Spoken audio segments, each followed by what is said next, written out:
So the point I'm making is this. There could be some extremely interesting creatures that are living in Lake Tahoe because they've adapted to live there and they've had all the time in the world to do it. And you've seen stuff down there. I've filmed stuff down there.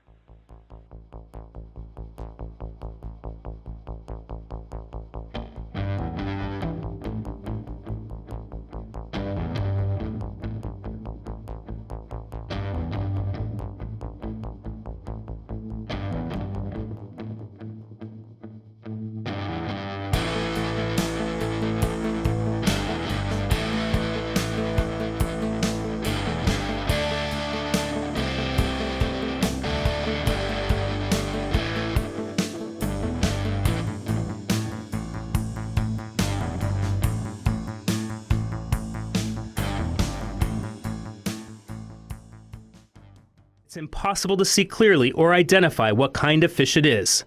On another dive, though, Petley's camera caught this.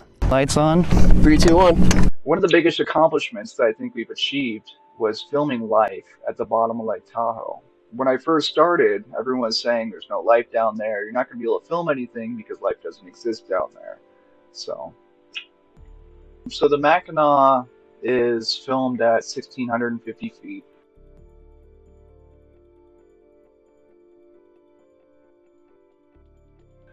In the same video, we filmed another fish that was long and white.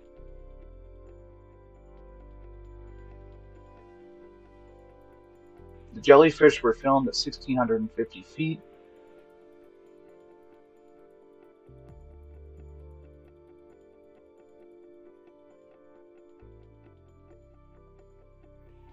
Yeah, so the Tahoe shark was actually found by my wife because we were not planning on even using that footage. And it was when we were going up and down in the water column. The shark was filmed at about 1,100 feet. It's really when we were just trying to get the camera stabilized. It was banging against the bottom while we're trying to get to where we were going. I think all the commotion, though, with the camera banging against the bottom, stirred up a bunch of stuff. And we filmed the fish, well, the shark, what people are calling the shark, at 1,100 feet approximately. We have filmed some of the weirder stuff down at 1,650 feet. I don't really know what to call it, like the stranger things. The stranger things we've seen are usually kind of off in the background. It seems like whenever we film these kind of things, they don't want to get close to the light that we're trying to film with. We've seen some really big kind of weird stuff in the background, but that's not footage that I want to give out to the world and say, hey, look, I've seen this big creature that's really scary, because it's not 100% certain, and I don't want to be known as a cryptozoologist. So we've seen some really weird stuff, some stuff that appears to be huge, but it's not the best video. So earlier you talked about hearing a strange sound at the bottom. What do you mean by that?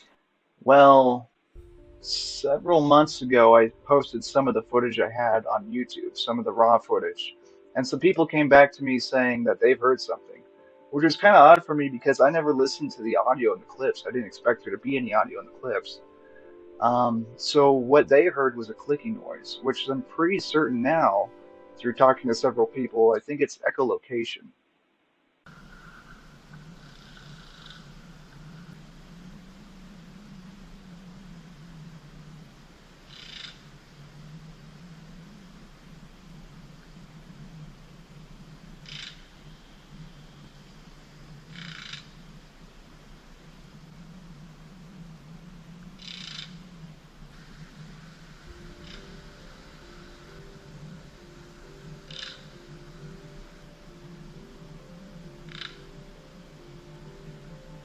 So realistically, echolocation is only found in some mammals, some subaquatic mammals, and birds. So finding something at the bottom of Lake Tahoe that we're using echolocation, not only does it make sense because there's no light down there, it's definitely something that we're hearing. We've heard this in different parts of the lake. At first I thought it was my equipment. So I started recording it with different equipment in the same place. I heard the same sound on two different pieces of equipment that were separated 3 feet apart, but the exact same sound, the exact same pitch, the exact same clicking. So that leads me to believe that it actually is echolocation. If it's a fish using echolocation, that's a major discovery. As far as we know, fish don't use echolocation. But then again, maybe it's not a fish.